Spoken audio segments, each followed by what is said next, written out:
Welcome to the Birth Words Podcast. You are listening to episode number 38. In today's episode, I'll be talking with Renee Basham about the words that others used to validate her in one situation and to invalidate her in another, and the vast difference between those two experiences.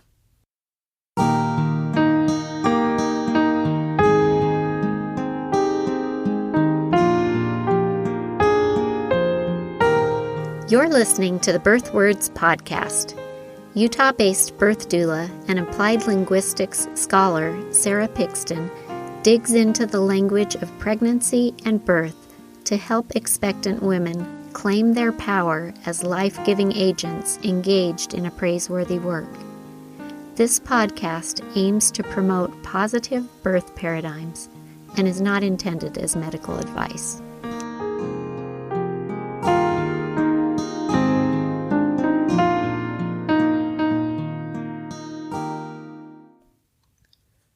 Renee Basham became a doula in 2016 and has since attended over 25 births.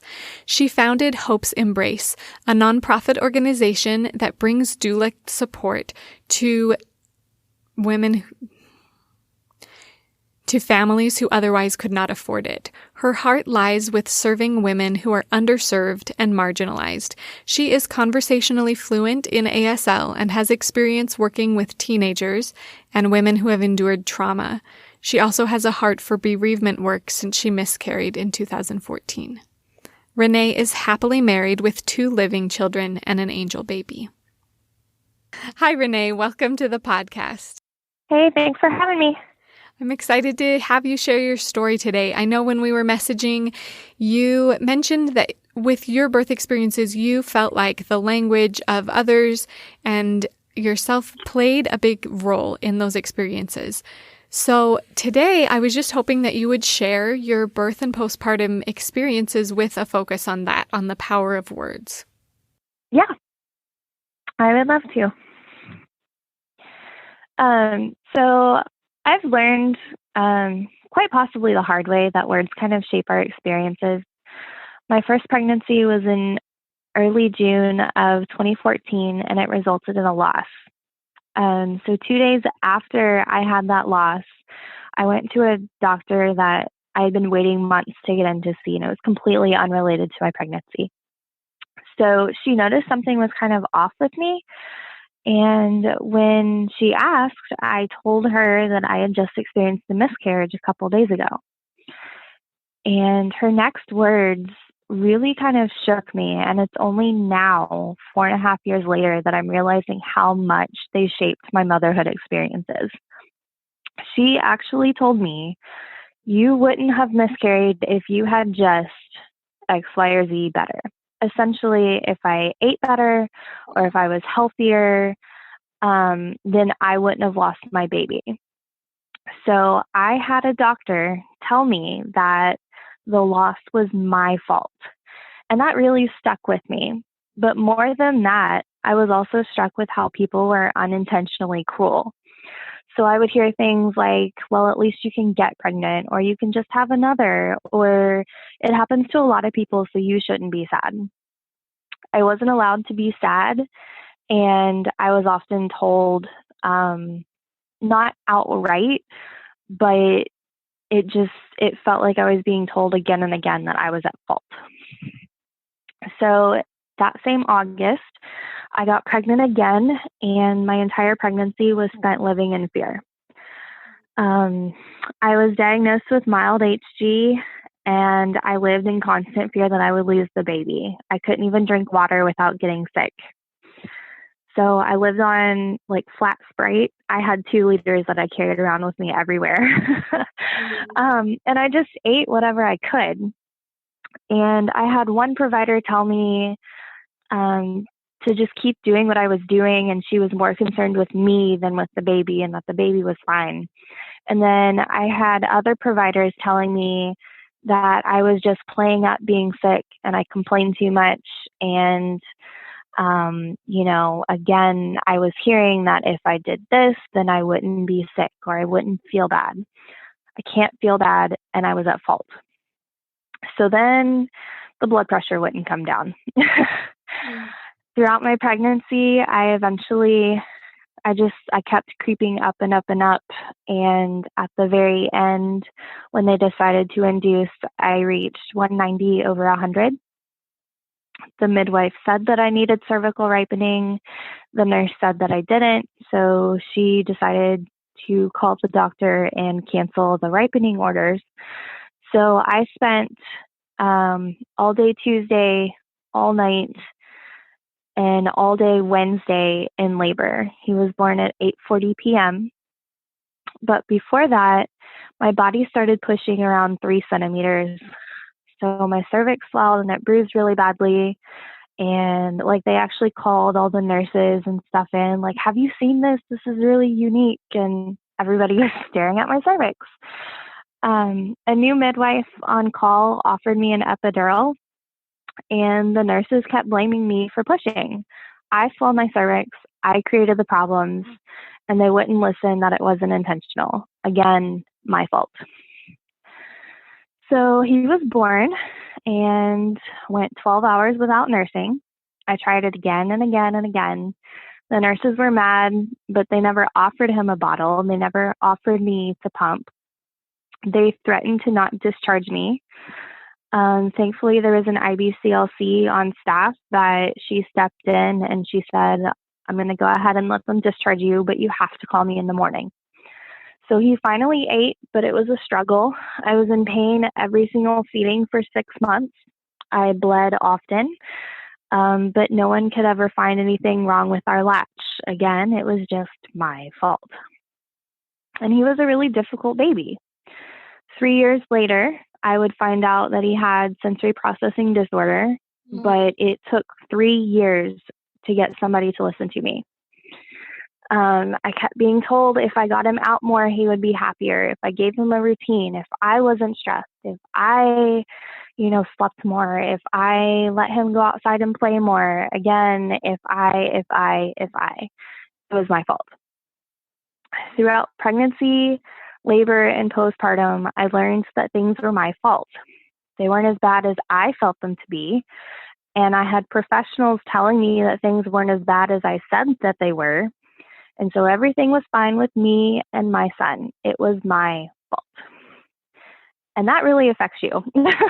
Yeah. I never really realized how much it affected me until you asked me to kind of think about this and speak on it.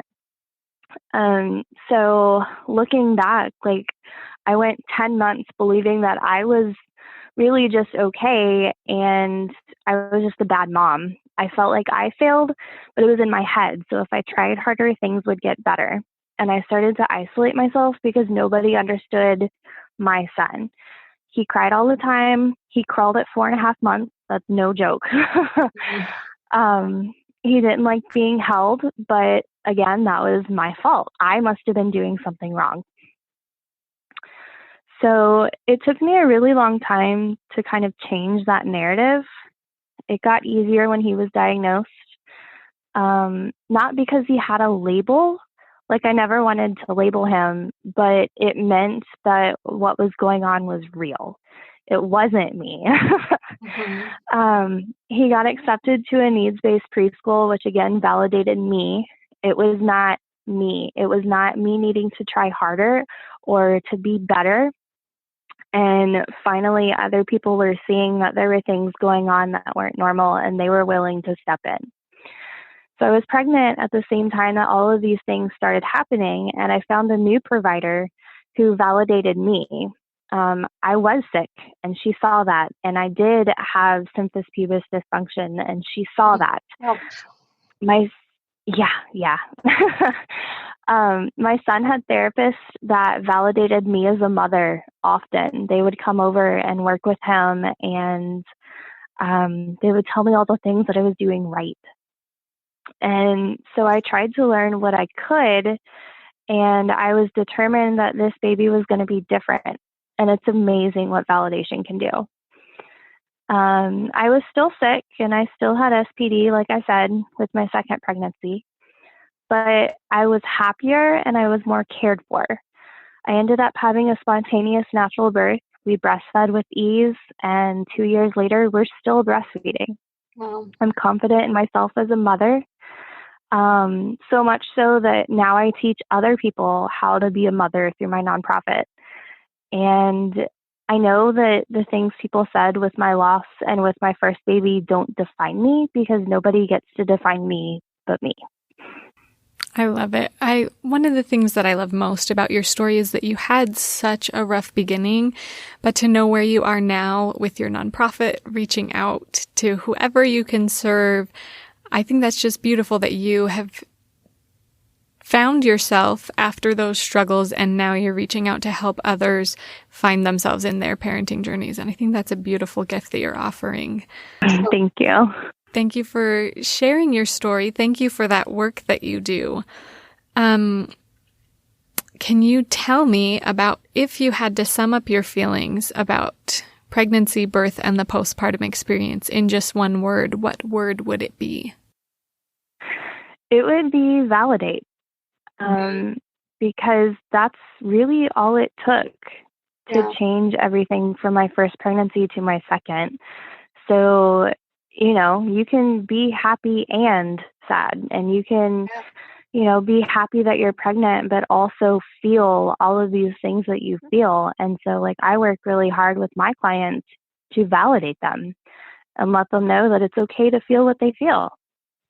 Yeah, what an important thing that we can do with our words, that we can validate. And I think that I've talked about in previous episodes about this theory called speech act theory, which says that when we speak, we are doing things, and we do them with an illocutionary intent, a locutionary form, and a perlocutionary effect. And I think validation is a really good example of that when you speak with someone with the intent to validate, then the form of the way that you structure your sentences, the way that you structure your speech interactions with other people looks so much different than if you're trying to explain, or I don't think people normally have the intent of belittling or hurting, right? But the intent might be to explain or to show expertise, right? But when our intention is to validate, it brings just this, it allows for human connection, because we're all humans and people, and we're complex, and we deserve to be validated in our unique and varied experiences. Yeah. Thank you for sharing your beautiful thoughts and for sharing the hard things that you went through. And can you tell us how we can connect with you on social media, especially about Hope's Embrace, and anything else that you want to share? Sure. We're on Facebook and Instagram, Twitter, all of the popular social medias. And on everything, we're just Hope's Embrace KY. Okay. So facebook.com/Hope's Embrace KY, and same with Instagram and Twitter and everything like that. So that's the easiest way to find us, and you can find our website and my email and all of that through those things. And then you asked a little bit about Hope's Embrace, and we are a nonprofit doula group in Kentucky. And what's unique about us is we are the only one in Kentucky that reaches the entire state. So we are volunteer ran. So a lot of our births are attended by our volunteers, and we have them in varying parts of the state.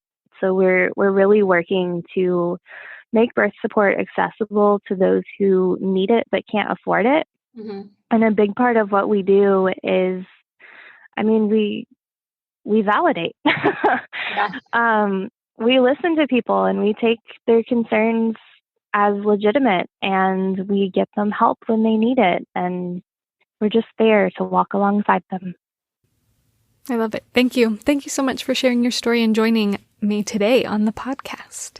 Thank you for having me.